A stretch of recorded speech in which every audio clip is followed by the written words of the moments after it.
He does seem like that light up the room personality. Oh gosh, yeah. It's something you're born with or you're not born with. And he was certainly born with it in spades. But it must be said, I think, that he was also very lonely in his soul. The sort of exterior that people know about hid an insecure, often very sad guy. When I dance, I look like this. To millions around the world, Matthew Perry was a friend. Herbert! Herbert! Shut up! Shut up! Shut up! The lovable Chandler Bing. I'm not great at the advice. Can I interest you in a sarcastic comment? But to his mom, Suzanne, stepfather Keith, and sisters Caitlin, Emily, and Madeline Morrison, he was Manu, still that boy from Ottawa whose favorite audience was his family. It was always like a jubilant thing when he would come over. But their laughter was often coupled with heartache as they watched Matthew battle addiction, a decades-long struggle he opened up about in his 2022 memoir. I was spending most of my time figuring out how to get 55 Vicodin a day. I'm a very lucky woman, but there was one glitch, there was one problem that I couldn't conquer it. I couldn't help him.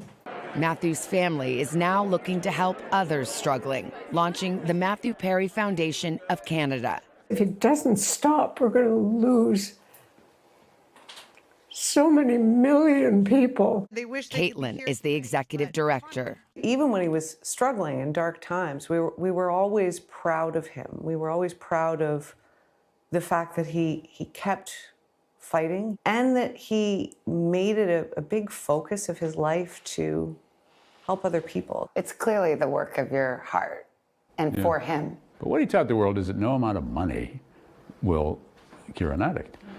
It needs something else, and that's what we're trying to do. Suzanne, you wrote that you miss him with every breath that you take. I do.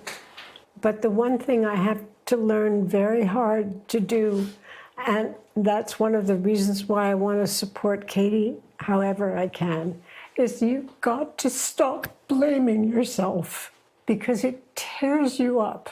It was 1 year ago when Suzanne and Keith got the call no parent wants to receive. Somebody called Suzanne, and he just said, Matthew's dead. And Matthew's dead. Your son is dead. Before his death, Matthew had been receiving ketamine infusions, a treatment for anxiety and depression that authorities say turned into an addiction. He went through a period, interestingly enough, just before he died, when he was showing me one of his new houses. He came up to me and he said, I love you so much, and I'm so happy to be with you now. And it was almost as though it was a premonition or something. I didn't think about it at the time, but I thought, how long has it been since we've had a conversation like that? It's been years. You got to have that moment of I think healing. There was an inevitability to what was going to happen next to him.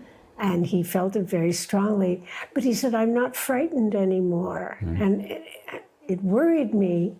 Did you think there was some knowing? I think it was this new medication that he was on. Yeah. We didn't know how much of it he was taking.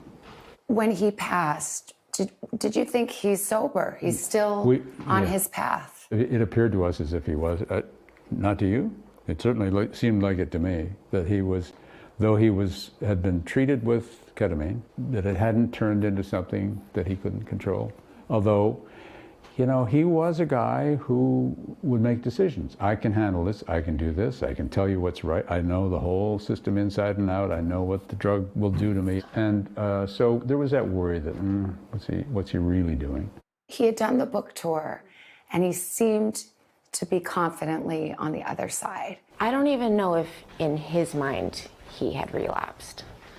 That's interesting. I don't think he did. He didn't. 5 people have been charged in connection with Matthew's death. 3 have pleaded guilty, 2 others not guilty, and will face trial next year. What do you think about the fact that there has been some accountability there? I'm thrilled. I'm thrilled.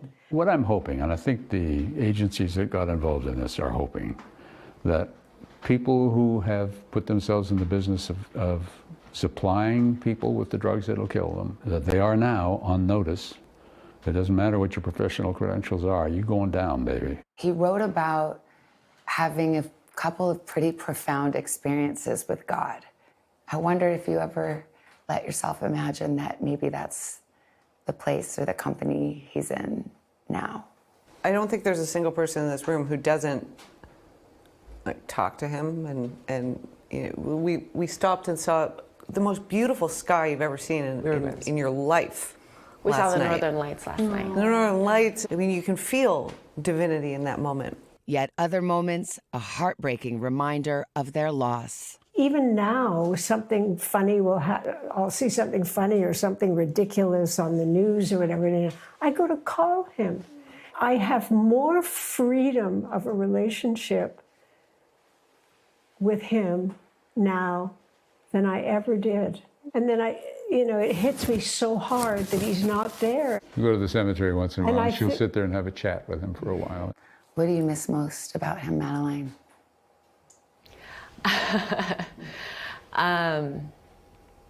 Everything.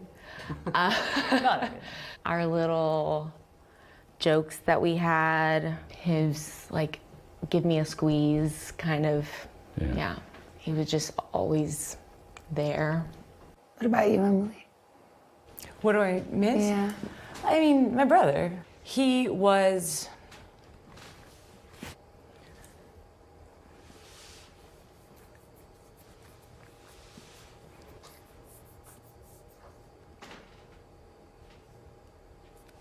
Sorry. It's okay. Mm-hmm. Like, he was grumpy all the time, but he was funny all the time, and when the people that he loved succeeded, or they were scared, he would do anything for you. Really, all he ever wanted was to love and to be loved. He struggled so much to feel peace. And I think he got to a place where he did. Is there anything that gives you comfort now? Not that grief ever goes away, because it just doesn't. I don't think grief ever goes away. No. I have found a huge amount of meaning in thinking about the fact that this isn't our tragedy. This happens to people every day. Nothing special about us, except for the fact that we had an extremely remarkable and famous family member who went through it. And people notice, and people come up to us all the time and say, sorry for your loss. Well, millions of people have had that loss, and we're very aware of that. And that this is not about us. It's about those millions of people. This is a world, it's a hurting world, and it needs some help. Amen. I just want to say tomorrow we're going to do a much deeper dive into the work that they're doing now, because it's really important. It means so much to him. In the end, I think it was his purpose. Wow. But that family has so much love. I mean, if you read his book, he adored his family, his little sisters and brother, and it breaks your heart. Well, they were so profound when the mom says, you have to realize there was nothing that I could have done, but the guilt was so apparent. And Keith had so many beautiful things Well, to say. it's just, you can see the struggle, and there's not a family that's ever dealt with addiction that doesn't understand that. Why can't I fix this, especially as a mom, and going through that. And I want to just say that, Keith, who of course is our colleague from Dateline and our good friend, he said to me afterwards, he said, Matthew was so open about everything. And if you've read his memoir, he's open about everything. He said it enables us now to speak freely and to share some of this and to make that part of the work. They would never have sat here and told all of these stories if Matthew hadn't himself, and he wanted to tell his story because he knew it would help others. And in the end, that's all he really wanted to do or be known for. That was a beautiful conversation, by the way. Well, they're just the loveliest family, and we have much more. We're also going to talk to a couple of his close friends, these two buddies he grew up with, lifelong friends. They also are the source of the Chandler intonation. Could it be any more of this or that? Anyway, they're also involved with Matthew Perry's foundation. So we have a lot more about the Matthew Perry Foundation of Canada on our website, today.com. Hey, thanks for watching. Don't miss the Today Show every weekday at 11 a.m. Eastern, 8 Pacific on our streaming channel, Today All Day. To watch, head to today.com/allday or click the link right here.